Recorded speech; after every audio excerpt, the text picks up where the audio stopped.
Good morning বন্ধুরা, কেমন আছো তোমরা সবাই? আশা করি ভালোই আছো।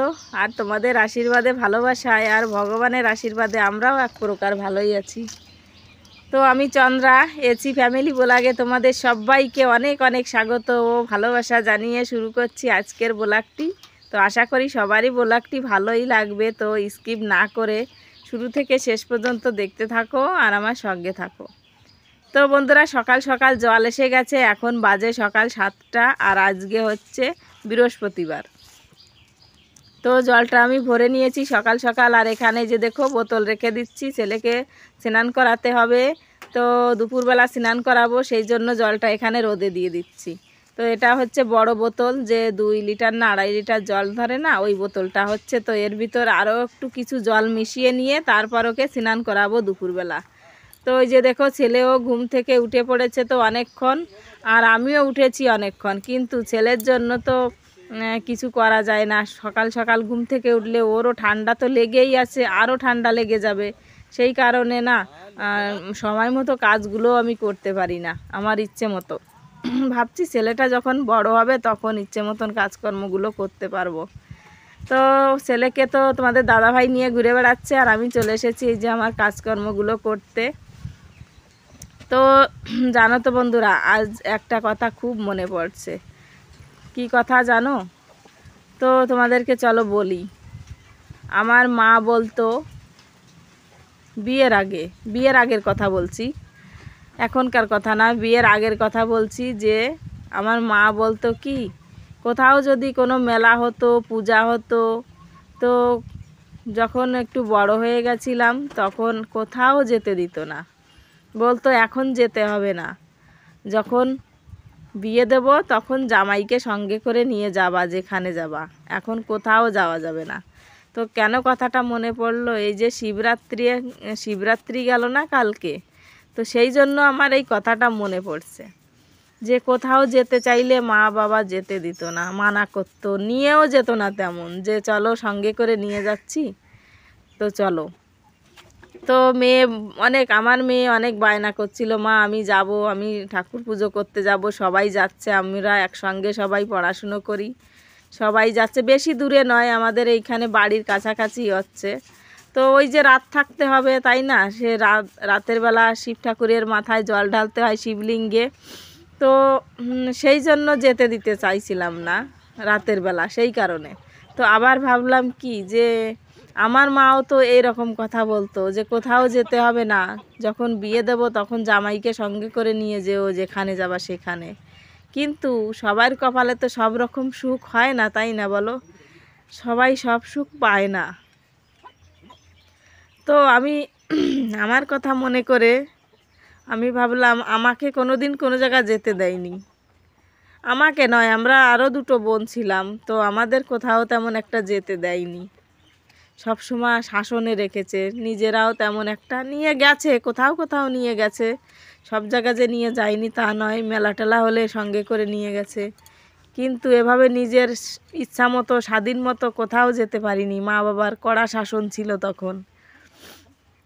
তো আমার সেই চিন্তা করে মানে মায়ের সেই কথাগুলো চিন্তা করে, যে আমাদের সঙ্গে এরকম করতো মা, তো আমি সেরকম করব না।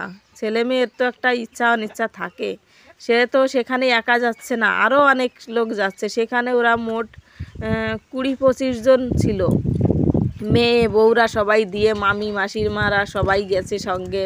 তো সবার সঙ্গে আমি পাঠিয়ে দিয়েছি মেয়েকে। শুধু আমার সেই কথাগুলো আজ মনে পড়ছে খুব, যে আমার মা সব সময় আমাদের খুব শাসনে রাখতো। যে সব মা বাবাই সব ছেলে মেয়েদেরকে শাসনে রাখে, সবার দুশ্চিন্তা হয় কোনো দিকে পাঠিয়ে দিয়ে, যে জানি না মেয়েটা কেমন আছে, কি করছে, কি না করছে, সবার চিন্তা হয়, টেনশন হয় কোনো জায়গায় পাঠিয়ে দিয়ে। তো সেই কারণেই হয়তো শাসন করতো মা। কিন্তু আমি দেখলাম কি, অতটা কড়া শাসন করলেও না হয় না, তাহলে তার শখ ইচ্ছা আহ্লাদ কিছুই পূরণ হবে না, ঠিক আমাদের মতন যেমন আমাদের কিছু পূরণ হয়নি। তো এরকম আমার মেয়ের সঙ্গে হবে, আমি তা হতে দেব না। সেই জন্য আমি সব চিন্তা ভাবনা করে মেয়েকে পাঠিয়ে দিয়েছিলাম ঠাকুর পুজো করার জন্য। তো বেশি তো দূরে নয়, কাছাকাছি হচ্ছে। তবু আমি রাত 1টার সময় ফোন করেছি যে কি করছিস, কোথায় আছিস? বলে মা আমরা এখানে সবাই আছি, তুমি কোনো চিন্তা করো না, আমি ভালো আছি। সব মা বাবারই চিন্তা হয় মেয়েকে পাঠিয়ে দিয়ে। রাতে ঘুম হচ্ছিল না, জানি না মেয়েটা কেমন আছে, কিভাবে আছে। তবুও সেই জন্য না মার কথা বারবার করে আজকের দিনটা মনে করছিলাম। আজকের দিনটা কি, কালকেই মনে করছিলাম। কোথাও মেলা টেলা হলেও যেতে দেয়নি, যেতে হবে না, জামাইকে সঙ্গে করে নিয়ে যাস। কিন্তু সবার কপালে কি সব রকম সুখ হয়? হয় না। সবার কপাল, সবার ভাগ্য একরকম হয় না। তোমরা তো যারা আমার ব্লগগুলো প্রতিদিন দেখো তারা অবশ্যই জানতে পারো, দেখতে পারো, বুঝতে পারো। এই যে পূজা টুজা কত কিছু হয়, কোথাও যেতে পারি না। সারা দিন এই বাড়ি, এই ঘর সংসার, এই ছেলে মেয়ে, এই নিয়েই আমার কেটে যায় দিন। যখন আগে যেখানে ছিলাম সেখানে থেকেও তাই, কোথাও তেমন একটা নিয়ে যেত না তোমাদের দাদা ভাই। আর এইখানে এসেছি তাও তেমন। আর বিয়ের আগে বাপের বাড়ি ছিলাম, সেখানেও ঠিক এই রকম। মনের কোনো ইচ্ছে আকাঙ্ক্ষা কখনোই পূরণ হয় না। তারপর এখন তো হয়েছে অভাবী সংসার। সুখ আর সুখ শান্তি আসবে কোথা থেকে বলো? সবাই বলে না টাকা থাকলে সুখী হওয়া যায় না, টাকা থাকলে সুখ থাকে, মানে টাকা না থাকলে সুখ থাকে না। কিন্তু সব সময় টাকা না থাকলেও সুখী হওয়া যায় না, টাকারও দরকার হয়। অনেকে বলে যদি ভালোবাসা থাকে তো টাকা লাগে না, টাকা পয়সার দরকার হয় না যদি ভালোবাসা থাকে। তো টাকা লাগে না কেন? সব ক্ষেত্রেই লাগে। শুধু ভালোবাসা থাকলেই যে টাকার দরকার হয় না তা ঠিক নয় বন্ধুরা। বুঝতে পারি, জানতে পারি, সেই জন্য তোমাদের সঙ্গে কথাটা শেয়ার করলাম।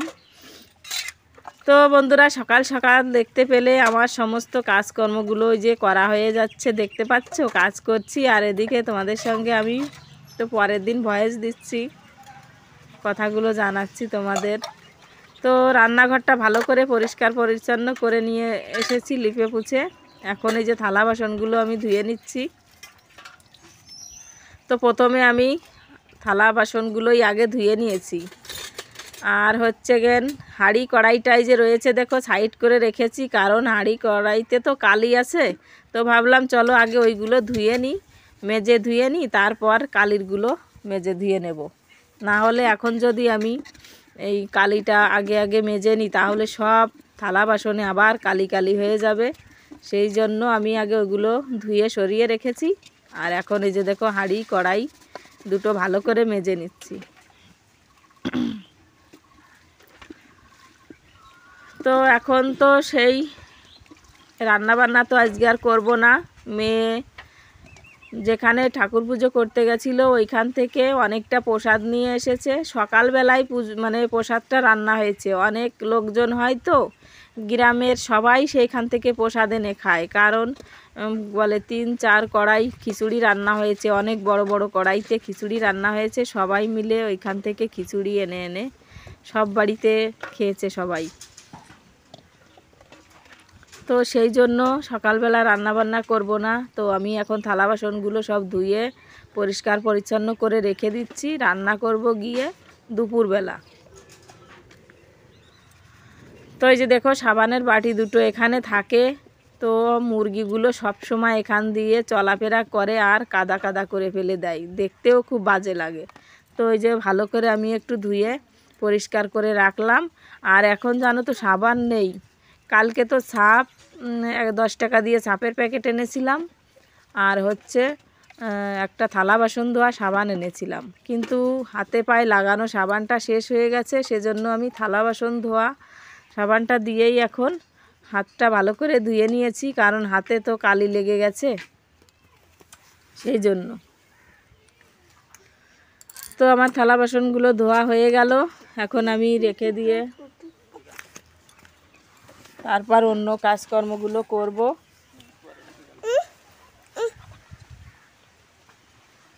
তো এই যে দেখো তোমাদের দাদাভাই ছেলেকে এনে আমার কোলে দিল এখন। তো বন্ধুরা এই যে দেখো আজকে আমাদের সকালের খাবার হচ্ছে খিচুড়ি। তো এটা হচ্ছে প্রসাদ, শিব ঠাকুরের শিবরাত্রির প্রসাদ হচ্ছে এই যে শিব পুজোর প্রসাদ। তো মেয়ে যেখানে গেছিলো ঠাকুর পুজো করতে, তো এখান থেকে প্রসাদটা নিয়ে এসেছে, অনেক প্রসাদ নিয়ে এসেছে, সেজন্য সকালবেলা রান্না বান্না করা লাগেনি। তো এখন এই প্রসাদই খাবো সবাই মিলে। মেয়ে তো খেয়ে নিয়েছে, আর এখন এই যে তোমাদের দাদাভাই খেতে বসে গেছে, আমিও খাবো। আর ছেলেকে তো কি বলে আটা রান্না করে খাইয়ে দিয়েছি, ও খেয়ে নিয়েছে। নাও প্রসাদ নাও। প্রসাদ নিবে না বাবা? নিবে না? তো আজকে আর সকালবেলা রান্না বান্না করবো না, এই প্রসাদগুলো খাবো। আর রান্না হবে হচ্ছে দুপুরবেলা। মুখ মুখ বন্ধ করে রাখতে, কথা ক্ষতি দেবে না আমার। তো খাওয়া দাওয়া তো হয়ে গেল। খাওয়া দাওয়া করে তারপর রান্নাঘরটাকে ভালো করে পরিষ্কার করে নিলাম। থালা বাসনগুলো ধুয়ে এনে দেখো যে রেখেছি গামলাতে, যেখানে আমি থালা বাসন ধুয়ে রাখি। আর এদিকে দেখো ঘরটাও ভালো করে পরিষ্কার পরিচ্ছন্ন করে নিয়েছি। বিছানাগুলো তুলে নিলাম, দুদিকের বিছানা, ঘর ঝাড়ু লাগানো হয়ে গেছে। তো এখন জানো তো জামা কাপড় কাচতে হবে, যে শীতের জামা কাপড়গুলো রয়েছে না ঘরে, তো শীতের সেই জামা কাপড়গুলোতে জানো ঘরটা একদম ভরে রয়েছে। তো যতক্ষণে না জামা কাপড়গুলো আমি বাক্সতে তুলতে পারছি ততক্ষণে আমার শান্তি হচ্ছে না। তো সেই জন্য ভাবলাম চলো আগে ঘরটা পরিষ্কার করে গুছিয়ে নিই, তারপর আমি যাব জামা কাপড়গুলো কাচতে। তো এই যে দেখো কত জামা কাপড় এই যে বের করে রেখেছি সব, এগুলো এখন আমি ধুতে যাব। আর যে ছাপটা 10 টাকা দিয়ে 1 প্যাকেট ছাপ নিয়ে এসেছিলাম আগের দিন, তো আমি জামা কাপড় কেচেছি, তো ওইটা রয়েছে, তো ওইটা দিয়ে আজকেও হয়ে যাবে। আর এই যে দেখো আমি এখন জল গরম করছি জামা কাপড়গুলো কাচার জন্য, কারণ এগুলো তো সোয়েটার চাদর শীতের দিনে পরেছিলাম, তো এগুলোতে একটু গরম জল না দিলে না ভালো করে পরিষ্কার হবে না। কারণ ওই ঠান্ডা জল দিয়ে জামা কাপড় আমার কাছে একদমই যেন পরিষ্কারই হয় না। একটু হালকা গরম জল দিলে তখন আর মানে ওই ছাপটাও বেশি লাগে না, অল্পতেই পরিষ্কার হয়ে যায়। সেজন্য ভাবছি চলো একটু গরম জল দিব, তারপর আমি জামা কাপড়গুলো গরম জলের ভিতর ভিজিয়ে দেব।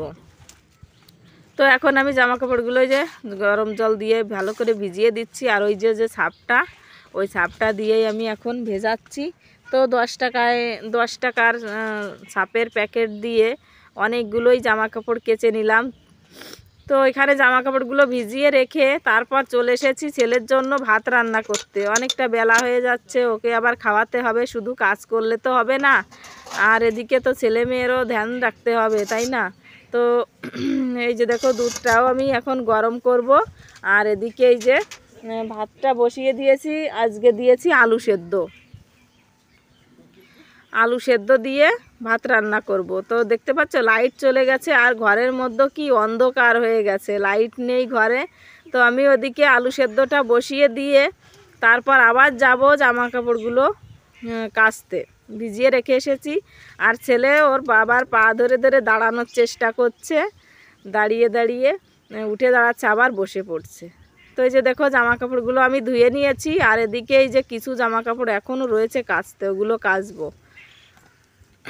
তো এখন ছেলের জামা কাপড়গুলো ওই যে ধুয়ে নিয়ে আগে আমি এখানে মেলে দিচ্ছি, রোদ এসে গেছে, তো অনেকটাই বেলা হয়ে গেছে। তো এখন বাজে কটা, আমি তো ছেলেকে চান করাই হচ্ছে 11টা থেকে 12টার মধ্যে ওকে চান করিয়ে দিই। তো ওর জন্য ভাত বসিয়ে এসেছি, ওকে এখনও চান করানো হয়নি। ওই রকম বাজে 11টা 10-20 হয়তো হবে। জামা কাপড়গুলো কেচে তারপর ওকে চান করাবো, ওকে খাওয়াবো, ঘুম পাড়াবো। তো জামা কাপড়গুলো আমার কাচা ধোয়া তো হয়ে গেছে। তো অনেকটা জামা কাপড় হয়েছে জানো তো, ছেলের দুটো মানে ছেলের তো অনেক জামা কাপড়, আর মেয়ের দুটো সোয়েটার, আমার দুটো সোয়েটার, তোমাদের দাদাভাইয়ের দুটো সোয়েটার, আমার দুটো চাদর আরও রয়েছে ঘরে, সেগুলো আজকে আর ধুতে পারিনি, কারণ ওই যে ছাপের প্যাকেট শেষ হয়ে গেছে সেই জন্য। তো এই যে গামলা দুটো এখন আমি রেখে দিচ্ছি কাছাকাছি নিয়ে, না হলে আবার কেউ নিয়ে যেতে পারে। আর এদিকে দেখো ঠাকুর পুজো করা হয়ে গেছে, চান টান করে চলে এলাম, ছেলেকেও চান করানো হয়ে গেছে। তো বন্ধুরা এখন তো বেলা 3টা বাজে, আর জামা কাপড়গুলো কেচে ধুয়ে মেলে দিয়ে এসে তারপর আবার চান করে নিয়েছি, ঠাকুর পুজোও করা হয়ে গেল। আর ছেলেকে ভাতটাও খাইয়ে দিয়েছি, ওকে এখন দুধ ভাত খাইয়ে দিয়েছি। আলু সেদ্ধ দিয়েছিলাম, তো আলু সেদ্ধ দিয়ে খাওয়াইনি, এখন দুধ ভাত খাইয়ে দিলাম। তো এখন 3টা বাজে, এখন ছেলেকে ঘুম পাড়াবো। আর ভাত আজকে রান্না বান্না হয়নি সকাল থেকেই, সকালে তো রান্না করিনি, খিচুড়ি খেয়েছিলাম আর সেই খিচুড়ি এখনো রয়েছে। আর তোমাদের দাদা ভাই এই যে বসে বসে মুড়ি খালো, মুড়ি ছিল তো মুড়ি খেয়েছে আর খিচুড়ি রয়েছে। তো আমি এখন খাবো, ছেলেকে প্রথমে ঘুম পাড়িয়ে দেবো, তারপর একটু খিচুড়ি খাবো। আর ভাবছি ওই রাতের বেলায় একবারই রান্না বান্না করব। তো অনেকটাই খিচুড়ি ছিল, তো ভাবলাম ফেলে দিয়ে কি হবে বলো, তো সেই জন্য আর ভাত রান্না করিনি। তো এখন একে ঘুম পাড়িয়ে দিয়ে খিচুড়িটা খাবো আর সন্ধ্যাবেলায় একেবারে রান্না করবো, একবেলা রান্না করলে হয়ে যাবে।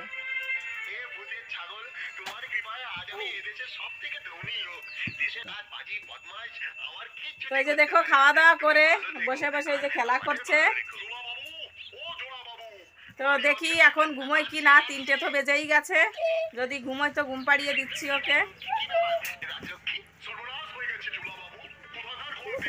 ওই যে দেখো নাচ করছে, বসে বসে নাচ করছে, গান বাজালে ও নাচ শুরু করে দেয়। নাচো নাচো বাবা, নাচো নাচো। মার খাও না কতদিন, হাঁটতে পারো না যতদিন। বন্ধুরা এখন তো রাত হয়ে গেছে আর রাতের বেলা রান্না বান্না চলছে। তো এখন রান্না হচ্ছে আলু সেদ্ধ আর হচ্ছে ডিম ভাজি। তো এখন কোনো সবজি টবজি আর রান্না করছি না, আলু সেদ্ধ আর ডিম ভাজি এই দিয়েই রাতের বেলা খাওয়া দাওয়া করব। তো এখন বাজে 7:30। তো ভিডিওটা আপলোড দিয়ে এসে তারপর ভাত বসিয়ে দিয়েছি, ওই যে ভাত রান্না হচ্ছে। তো আলু সেদ্ধ দিয়ে দিয়েছি আর এখন ডিম ভাজি করব, ভাত প্রায় হয়ে এসেছে। আর এই যে দেখো শাড়ি কি বলে নাইটিটা পাল্টিয়ে শাড়ি পরে নিয়েছি। তো শর্ট ভিডিও করার জন্য শাড়ি পরেছিলাম, তো 2-3টে শর্ট ভিডিও করেছি, তো এই চ্যানেলেই আপলোড করব, তোমরা তো দেখতেই পাবে। একটা তো আপলোড করে দিয়েছি, তো সবাই দেখে নিও কেমন হয়েছে শর্ট ভিডিও। তো বন্ধুরা ব্লগটি আর বড় করছি না, আজ এ পর্যন্তই। তো দেখা হচ্ছে কাল নতুন দিনে নতুন আরেকটি ব্লগের সঙ্গে। ততক্ষণে তোমরা সবাই ভালো থাকো, সুস্থ থাকো। আর এই যে দেখো এই যে শাখা পরেছি আজকে নতুন। তো এই শাখার একটা কাহিনী আছে, সেই কাহিনীটা তোমাদের কালকে বলবো, কালকের ভিডিওতে। তো আজকে পরেছি তাড়াহুড়ো করে, তো যখন পরেছিলাম তখন তোমাদের সঙ্গে আর শেয়ার করতে পারিনি। তো শাখা জোড়া কেমন হয়েছে কমেন্ট করে বলবে, কালকে ভালো করে দেখাবো। আর এই শাখার যে গল্পটা, তো সেই গল্পটা তোমাদেরকে বলবো কালকের ভিডিওতে। তো চলো ভিডিওটি আজকে পর্যন্তই, সবাই ভালো থাকো, সুস্থ থাকো, টাটা।